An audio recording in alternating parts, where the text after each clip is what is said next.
राधे राधे। मैं बता रहा था मन को विषयों के एक एक स्वरूप से अलग अलग हटाते हटाते अपने लक्ष्य में लगाने की बात। तो इस प्रकार से जिसका मन भली प्रकार शांत हो गया, अर्थात विषयों से हट गया, अपने लक्ष्य में लग गया, तभी शांत होता है। तो वो निष्पाप हो जाता है मन, और उसका रजोगुण भी शांत हो जाता है, उपद्रव करना बंद कर देता है। तब वो मन जो होता है ब्रह्म के साथ एक ही भाव हो जाता है, अर्थात वास्तविक स्वरूप में स्थित हो जाता है। और वास्तविक स्वरूप में जब वो मन पहुंच जाता है तो वह आत्मा का रूप धारण करता है। आत्मा का रूप धारण करने से क्या होता है, एकदम सारे दुखों से मुक्त और सर्वोत्तम सुख अर्थात आनंद का रूप धारण कर लेता है। और आनंद ही आनंद, आनंद ही आनंद। कर्मयोगी को फिर उसको अपने कर्म में बहुत आनंद आता है, क्योंकि एक ही भाव हो जाता है, ब्रह्म के साथ एक ही भाव हो जाता है उसका। और संपूर्ण विश्व में उसी भाव से वो देखता हुआ सर्वत्र विचरण करता है, हंसता है, भाव विभोर रहता है। संसार का स्वरूप उसके लिए बदल जाता है। तो बहुत महान कर्मयोगी बन जाता है, क्योंकि उससे हर जगह उसी आनंद घन का दर्शन होता रहता है। श्री राधे राधे, जय श्री राधे राधे।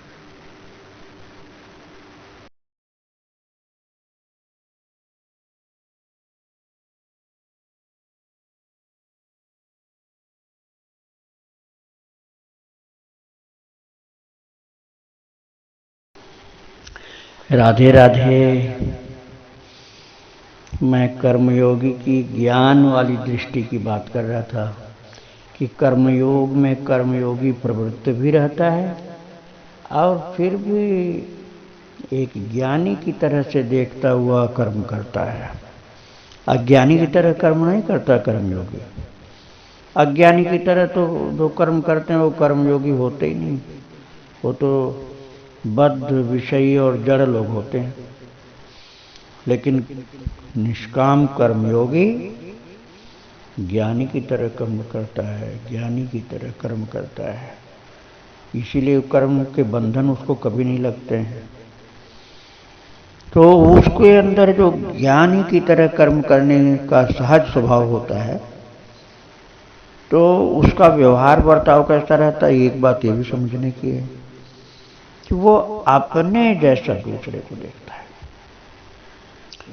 एकदम सीधा पैमाना है, ऐसा बढ़िया मापदंड है कि उसकी ज्ञान की स्थिति का पता चल जाता है इससे कि इसके अंदर ज्ञान वाली स्थिति है कि नहीं है।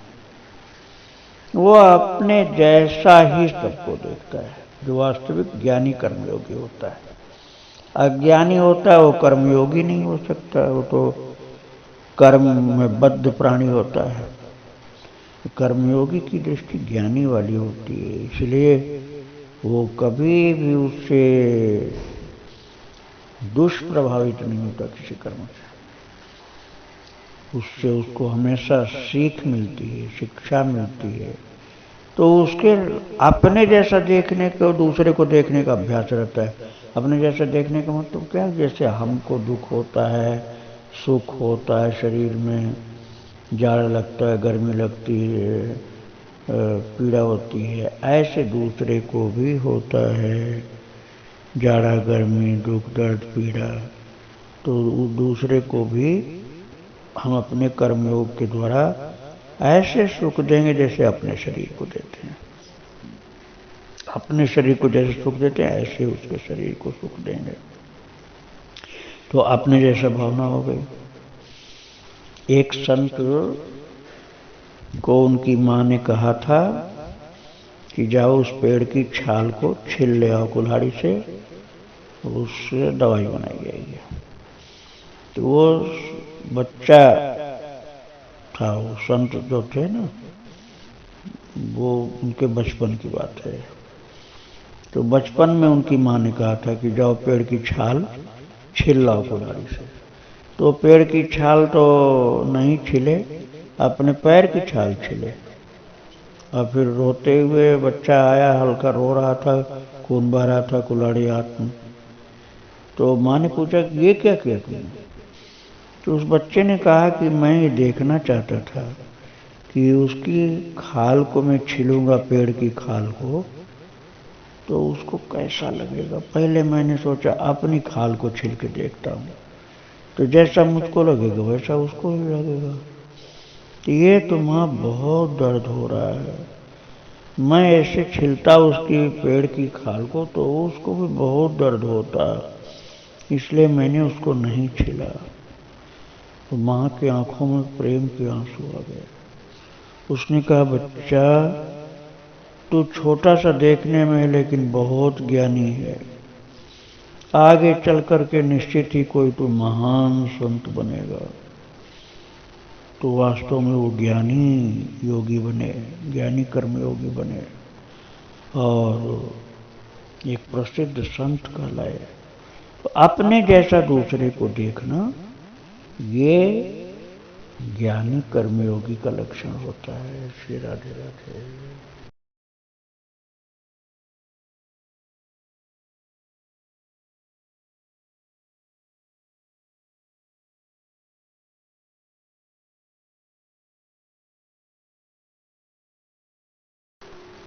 राधे राधे। मैं उस कर्मयोगी की चर्चा कर रहा था जो ज्ञानी होता है, अज्ञानी नहीं होता, ज्ञानी कर्मयोगी होता है। और वास्तव में कर्मयोगी को ज्ञानी होना भी चाहिए। यदि वह अज्ञानी है तो कर्मयोगी शुद्ध नहीं हो सकता है। देखा देखी कुछ करेगा लेकिन गलतियां भी ज़्यादा करता रहेगा। तो उसके लिए एक सूत्र की चर्चा मैंने किया था कि अपने जैसा दूसरे के अंदर देखने का प्रयास करना। जैसे अपने को सुख होता है वैसे दूसरे को भी सुख होता है। हमारी इज्जत कोई करे, हमारा सम्मान करे, हमको अच्छा खाने को पहनने को दे, रहने को छाया दे, कपड़े दे, उठने बैठने में इज्जत भी हो, प्रेम से कोई बोले तो अच्छा लगता है। ऐसे दूसरे के लिए भी सोचना चाहिए कि उसको भी हम ऐसे करेंगे तो अच्छा लगेगा। अपने को कुछ दुत्कारे, तिरस्कार करे, खराब बोले तो खराब लगता है, दुख पहुंचाए दुख होता है। ऐसे दूसरे के लिए भी दुखानुभूति होती है। तिरस्कार होने पर असुविधाएं और झंझटें और परेशानियां पैदा करने पर इसी तरह दूसरे के लिए भी सोचना चाहिए। तो इससे क्या होता है कि धीरे धीरे धीरे धीरे आत्मा की व्यापकता का ज्ञान होने लगता है।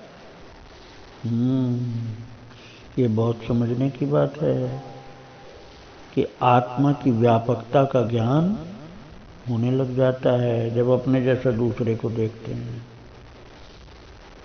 तो अपने जैसा दूसरे को देखने से महाराज ज्ञानेश्वर संत जो थे महाराष्ट्र में, वो अपने जैसा दूसरों को देखते रहते थे, बिल्कुल अपने जैसा। तो चिढ़ने वालों ने कहा, चिढ़ने वाले लोगों ने कि तुम कहते हो आत्मा व्यापक है, तो जो आत्मा तुम्हारे अंदर क्या वही आत्मा ये भैंस के अंदर है, भैंसे के अंदर? बोले हाँ। तो भैंसे को पीठ पर मारा डंडा, तो वो अपने जैसा ही सबको देखते देखते ऐसे हो गए थे एक, कि वो डंडे की लकीर उनकी पीठ पर आ गई थी। और उनसे पूछा गया कि क्या भैंसा भी वेद पढ़ सकता है? महाराज ऐसा उन्होंने विचित्र चमत्कार दिखला दिया। अपने जैसा भैंसे को भी देखते थे, अपने जैसा सब जीवों को देखते थे, अपने जैसा सबको देखते देखते देखते ऐसी शक्ति प्रकट हो गई थी एकात्मकता की, कि उन्होंने भैंसे को पीठ पर हाथ रख के कहा, वेद मंत्र बोलो। तो भैंसा वेद मंत्र बोलने लगा। तो ये ज्ञान की शक्ति कर्मयोगी के जीवन में बहुत बड़ी उपलब्धि हो जाती है जब प्रकट होती है। फिर सारी दुनिया उसका अपना घर बन जाती है। उसका अपना छोटा सा घर नहीं रहता, पूरी दुनिया उसका घर बन जाती है, क्योंकि वो महान ज्ञानी कर्मयोगी हो जाता है। राधे राधे राधे राधे।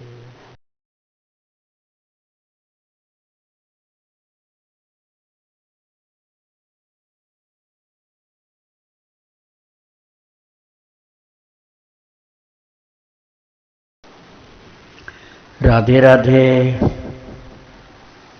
मैं बतला रहा था तुम्हें कि अपने जैसा दूसरे को देखना, सुख में, दुख में, इज्जत में, बेइज्जती में, मान सम्मान अपमान में, अपने जैसा दूसरे को देखते देखते देखते देखते फिर आत्मदृष्टि हो जाती है।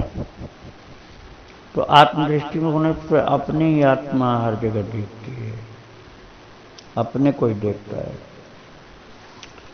तो वसुधैव कुटुंबकम, सारी वसुधा अर्थात सारी दुनिया अपना ही लगता है, परायापन नहीं लगता। और ऐसी आत्मा जिसकी उज्जवल होती जाती है, दिव्य होती जाती है, उसके प्रति सबके मन में स्वजन की भावना हो जाती है, उसका पराया कोई नहीं रहता। और वो सभी को चाहता है, उसको सब चाहते हैं, सबको वो अपना प्यारा लगता है, उसको सब अपने प्यारे लगते हैं। तो फिर उस व्यक्ति को सारी दुनिया अपना घर लगती है। अब इसमें थोड़ा सा मन की चंचलता के कारण बाधा पड़ती है, तो उसकी चंचलता, मन की चंचलता को दूर करने के लिए सम्मान में चाहे, सम्मान की अभिलाषा नहीं रखे, दूसरे को सम्मान देना शुरू करे। बस एक काम, खुद सम्मान की अभिलाषा न रखे, दूसरों को सम्मान देना शुरू कर दे। जिसको भी सम्मुख पाए उसको प्रणाम करे, हाथ जोड़ करके, झुक करके, जैसे बने वैसे प्रणाम सबको करे, सबका आशीर्वाद मिलेगा। मन की मैल धुल जाएगी, मन का वृहद रूप हो जाएगा, व्यापक रूप हो जाएगा।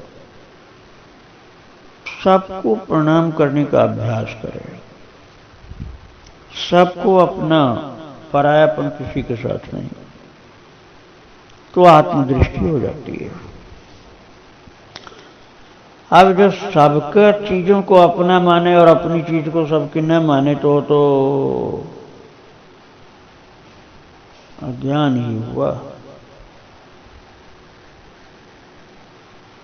एक बार एक व्यक्ति कोई आया उड़िया बाबा के पास, उसने कहा मुझे आधा ब्रह्म ज्ञान हो गया महाराज। बोले अच्छा, आधा ब्रह्म ज्ञान कैसे हुआ भैया बता दो। तो बोला कि हमको अब सबका धन अपना लगता है, सबके घर की संपत्ति अपनी लगती मुझे। तो बोले कि आधा कैसे मान रहे? बोले आधा ये महाराज कि अपना पैसा कोई ले न जाए, ये ध्यान रहता है। दूसरों का तो अपना लगता है, और अपना पैसा कोई लेने जाए इसकी चिंता रहती है। इसलिए मैं आधा ब्रह्म ज्ञान मानता हूं। किंतु सच्चाई क्या है? ये कुछ भी ब्रह्म ज्ञान नहीं है। जहां परायापन कुछ है ही नहीं, केवल सब स्वजन हो गए, व्यापक स्वजन का भाव। केवल घर के लोग नहीं, सब स्वजन हो गए, कोई भी पराया जन नहीं रहा। वहां पर ये अपने जैसा दूसरों को देखना हुआ। वो योगी महान होता है, वो कर्मयोगी बहुत महान होता है। और सारे राष्ट्रों में, सारे विश्व में ऐसे महान कर्मयोगी की हर कोई इज्जत करता है, क्योंकि सब समझ लेते हैं कि वास्तव में सच्चे योगी हैं, सच्चे कर्मयोगी हैं। श्री राधे राधे।